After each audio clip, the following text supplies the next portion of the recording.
is your friendly neighborhood Sl1pg8r here, hanging out today, doing stuff and things with another vlog, peeps. It's like one of those things where you're there and I'm here and I'm like, blah, blah, blah, and you're all like, ha, ha, ha, ha, ha, I think. So we're back and I have a ton more stuff and things to talk to you guys about. Well, more letters. I have so many. Let me show you all these letters that I have. Look at this. This is all your letters. I can't even see over it. There's so many. I can't even believe it. And we're going to talk about some more of them today. Gosh, you guys are so nice. I really do appreciate you sending me all this stuff. This is so crazy. All right, guys, our first letter from Germany. Hey, Sl1pg8r. This letter comes from Germany. I knew that. And had a long way. I'm 12 years old and I wait every day for your video. I love your ARC videos. Keep it up and always stay just like you are. I look your videos with a big smile on my face. It's so funny with you and I forget all my worries. May the stuff and things be with you. Yours, Joyce. And Joyce put this really cool, really well done picture of an Anki with a little trank dart on it. And thank you so very much. Your penmanship is so impeccable. Your English penmanship is so great. They must teach English as a second language over there in Germany or something. That's so cool. Thank you so much, Joyce. So we got another letter from Gavin, and I'm just gonna summarize here for you guys, but he's been watching for a long time. He loves that I don't swear, people, and wants me to play some more FPSs and stuff like that. Thank you so much for your letter, Gavin. I also got another letter from Bubblicious, and Bubblicious sent all this tea stuff and things. It said get well soon on it, like I'm sick or something like that. It says something like sealed in case of allergies. Like, is this like toxic? I'm so afraid of it. But there's all sorts of other like tea samples and stuff. I drink tea. Tea's good. I like tea. Maybe I'll try some tea. All right, from Kenneth in New York. This is a 3-part letter. This one says open first. This one says open second. And this one says open third. I'm tempted to open the third one first, but I'm gonna open the first one first. So let's go ahead and take a look here. So it says, hey Sl1pg8r, I love your videos. I've been a peep since 600,000 subs. I hope you like my drawing of Brian. My name is Kenny and I love the ARC series. Also, when is season 4 of ARC? It's right now. I'm getting so behind on my letters. Well, anyhoozle, tell Casey, the corgi, that I say may the stuff and things be with you. Say hi to D-Mac for me. D-Mac? Kenny says hi. I have to show and read this on camera. It says explicitly instructions here. I only have 11 subs and I have ARC. Can you please give me a shout out? Well, Kenny, you got one right now today. So it looks like Kenny's did like the logo right there. Oh wait, there you can see it. See the logo like from the banner, from the YouTube banner? Let me go ahead and take a look at the open second letter. What do we have here, guys? Sl1pg8r symbol! Oh my God, thank you so much, Kenny. And then now we got to do the open third letter. What do we have here?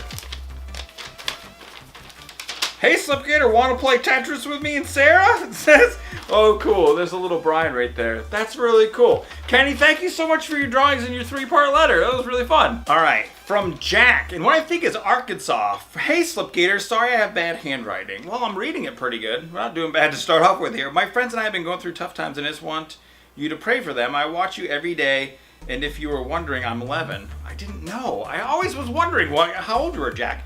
I laugh so hard when I watch you. Brian and Sarah and Kevin. And there's a Sl1pg8r symbol. And there's a nice little crayon drawing on there. Thank you so much, Jack. I'm so glad you like the videos. Oh my gosh. From Denmark. Let me see here. Now, I've never been to Denmark, but I heard it has a certain smell to it. Smells like It does smell like Denmark. Oh, a Denmarkian coin! Dear Sl1pg8r, this is a fan mail from Denmark. Our names are Tor, Samson, Jens, and Oscar. We're your biggest fans in Denmark. Denmark, USA. It says, may the stuff and things be with you. And tiny equals little Danish. And it's got a little Danish and American flag on there and a Sl1pg8r symbol. And they sent me a Denmarkian coin. This thing is cool. 2 kroner. Denmark.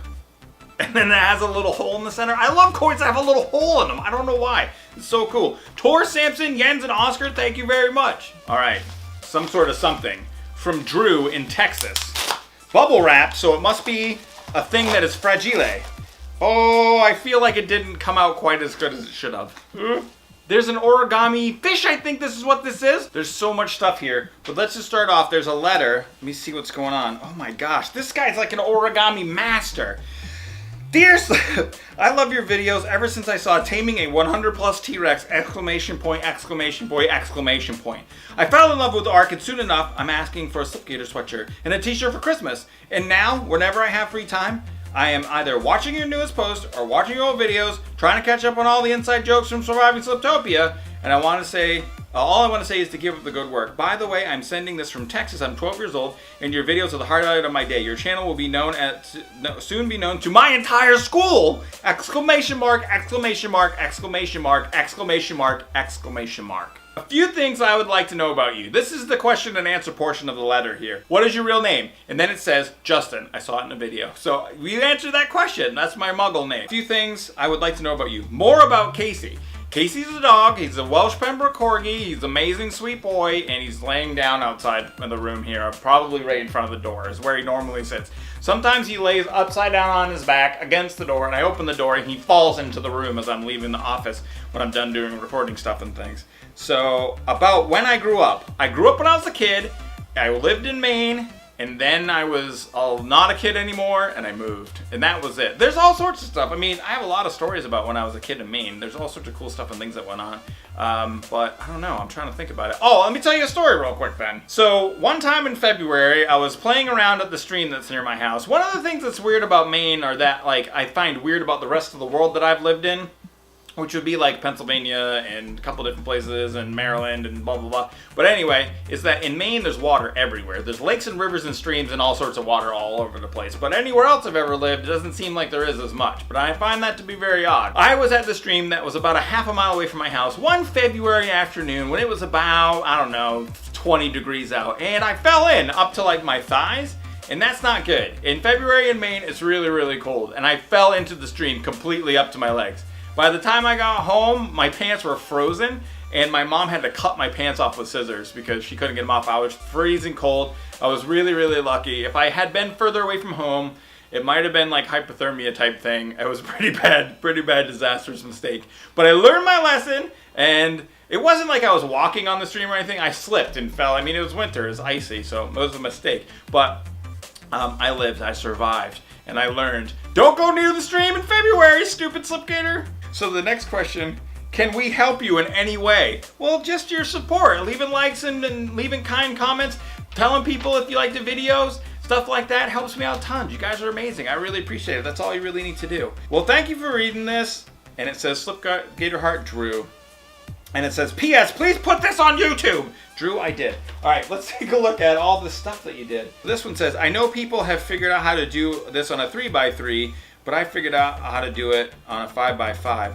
Oh, it's a Sl1pg8r symbol on a Rubik's Cube, 5x5. See, I have some Sl1pg8r-y kind of symbols on my Rubik's Cubes back here. Down there you can see there's like a kind of Sl1pg8r symbol, but you can't really do it on a 3x3. So that on the 5x5 is so cool. And there's tons of origami. There's like origami Brian, but one of his arms fell off, probably because he put it in a blender or something. But I think I can reattach it here. Let me see if I can just squirt that in there. There. So there's Brian, and he has his arms and stuff. And there's a fish origami. And there is a Anki, or possibly a Dimetrodon. And what else is there over here? There's this Sl1pg8r origami here that's super cool. And then this whole thing, I don't even get it. This whole envelope is like an origami. What's inside of here? Oh, it says your very own parasol. I dropped it a little bit. Your very own parasol. And there's a parasol origami. There's so much origami. Drew, thank you so much for your letter. There's some masterful folding happening here. There's some masterful folding. So hard to say. Masterful folding happening here. But that's so great. I really appreciate it. Okay, this is from school. Again, I'm not sure if I'm in trouble. But it is from Oklahoma, where the wind comes sweeping down the plain. It says, this is from the letter from the junior high school. It says, to whom it may concern, as language arts teachers, our goal is to teach students the importance of writing in all aspects of life. You are receiving this letter as part of our 7th grade letter writing unit. For many of our students, this has been the first true experience with any kind of written communication beyond text messaging. Our students are learning to communicate clearly with professionals in a business letter format. In order to emphasize the power of written correspondence, we would appreciate any response that you are able to give. Students have included the school address in the letters, hoping to make it easier for you to respond. Thanks for your time and for helping our students learn more about the business world as they develop this important skill. From Katie, Aaron, and Miranda, the teachers at this junior high school. Dear Justin, okay, getting formal. This is a business communique. I'm a student at Ada Junior High School. In class, we were given an assignment in which we could write to a celebrity or business owner as part of a writing project. I'm a celebrity and a business owner. I'm writing you in hopes of getting some advice and tips on how to gain followers on YouTube. Whoa. I enjoy watching your videos because you are very informative.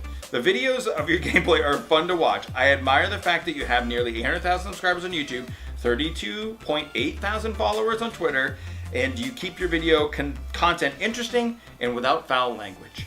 I gained a lot of knowledge from watching your videos in Ark Survival Evolved. You explained which dinosaurs were herbivores, carnivores, and what would be best to feed them. This information helped me tremendously. With the success you have encountered in social media, I was wondering if you could share with me a few tips to help me grow the number of followers I have. I learned more about your games from watching your videos than simply searching the internet for the information or watching other YouTube videos. What do you look for in a game when you decide to do a video on it? I want a game that I do a video on to be funny and fun. That's the most important thing to me. Funny and fun. Like a fun game. It doesn't need to be super complicated. It doesn't need to be super anything. Like, it just needs to make me smile. And if I smile, then hopefully when I record the video, you guys will smile too. And that's like my number one thing that I've always wanted to do is really just have fun and make other people like feel a fun feeling. That's it. That's all I'm looking for. Really is not trying to be any deeper than that. Because I think that that's like why people want to be watching things on YouTube. They want to have fun. That's what it is. They want to be entertained. So I try to be entertaining. And that's what I'm looking for when I play a game.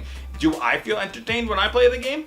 No? Then that game sucks one and I don't want to play it. So then that's what I'm looking for. But sometimes, it's not always that way. Sometimes I play games that entertain me and I post them on YouTube and some other people don't want to watch it.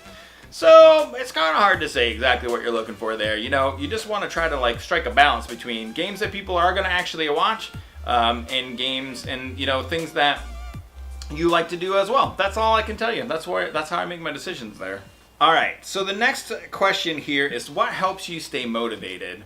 And then we're getting out of like the fun zone and moving into like the serious zone here. So this is getting a little bit serious, but to be honest with you, I think it is that for a long, long time, I kind of just lived very unmotivated. And I was a really unmotivated person for a really long time, probably until I was in my 30s.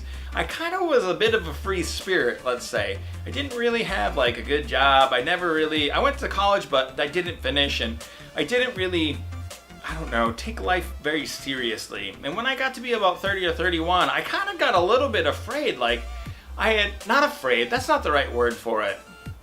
I decided that it wasn't that I was afraid, it was that I felt like I was missing out on some stuff. That I had lived as a kind of like a free spirit for long enough, and it was really time for me to kind of buckle down and change my focus and be a more career-oriented person. And so when I make a decision like that, I don't know, this is something that you guys may not know about Sl1pg8r, but when I make a decision to do something, I'm pretty hard-headed about it. I pretty much like view any sort of an obstacle as like a wall, and then in my mind, I envision myself smashing my head against it until it breaks. It's kind of like a weird analogy, but it's kind of how I do it. I just kind of do it and persevere and do it and do it and do it and do it and do it and do it until it works. It's like when I wanted to learn how to solve the Rubik's Cube. I got online, I got some information about how to do it, I wrote it down, the algorithms, I studied them, I practiced and I practiced and I practiced and I practiced until I could do it. And that's kind of the way that I stay motivated with like doing YouTube and doing vlogs and doing anything. It's like when I play the guitar. So I grew up in a musical family, we played the guitar. I played a few different instruments, but I wanted to learn to play the guitar. So in order to learn to play the guitar, you do a little bit of research, you do a little bit of learning, you figure out some scales, you figure out some rudiments, you start to learn some songs, you practice, you practice, you practice, you get better, you get better, you get better, and that's how you like get to the next thing. And so that's kind of what keeps me motivated. It's just that like my personal philosophy of that, like if you want to do something and you want to do it well, you have to learn about how to do it. So like understanding like for YouTube, understanding your tools. What kind of things do you need to record video games with? A computer, what kind of programs? I use OBS to record video games. What kind of editing? I use Sony Vegas. So like, you know, learning all those pieces. How does Vegas work? You gotta practice at editing. You know what I mean? So that's kind of like my philosophy on how to like accomplish something. And I always wanted to be just successful professionally. So it wasn't that I wanted to be a successful YouTuber my whole life. It's that I love to make videos, and when I started to do it, I thought this would be something that I could do really well, that I would really enjoy to do. So I started learning about different tools that I could use in order to make videos. I started to learn about editing. I started to practice how to edit better, making different montages. Started to play video games more. Started to watch other people make videos. What do I like about them? What don't I like about them? How can I make my videos better? Stuff like that. It's a lot of like behind the scenes stuff where there is actually some thought behind butt cloacas and tinies and Brian's. But really at the end of the day, I think that's kind of my motivation and why I stay motivated to do stuff all the time. But at the same time, that's balanced with the fact that I always want my videos to be super fun and I want people on the other end to just smile and feel like happy. That's kind of like the main thing I try to convey in the videos. The next question is, how can I keep followers interested? I think I'm going to keep this one short and sweet. You need to keep interested in order for your people that are watching to be interested. If you are bored, they will probably hear that you are bored in your voice and they will not like that and they won't watch you. So you got to try to just stay interested and do videos on things that you like to do videos on. So the next couple of questions are about like audience engagement and things like doing giveaways and stuff like that. I've never really done giveaways on the channel. I've done a couple of contests where people won t-shirts and stuff like that. I think that some channels do build their audience around those things because people seek out giveaways and stuff like that, but I don't think that's something that you need to focus on. I mean, really, you just have to understand that if you want to do YouTube as a job, and that's really your goal, to do YouTube professionally, you just got to practice. You got to learn about how you're going to be able to make videos. So what do people do, like the tools that I talked about. You got to learn about, you know, what makes a video good. And so the easiest way you can figure that out is to watch videos. What do the videos that you like have in them? And then you can emulate that. Maybe make it your own a little bit, change it a little bit, so it's you doing it and you're not just copying somebody. But yeah, make videos that are kind of like videos that you really love, but then also with your own spin. And I think that one of the other main things that people don't really get also is that if you want to do YouTube as a career, you can't, it's not going to happen in like a month. It really does take perseverance. That's something that's super important. Consistency and just don't give up. So I didn't even say who the letter's from. It's from Jaden, and the end of the letter reads, "Would you please be so kind as to share your knowledge with me in my junior high school by writing back as soon as you can?"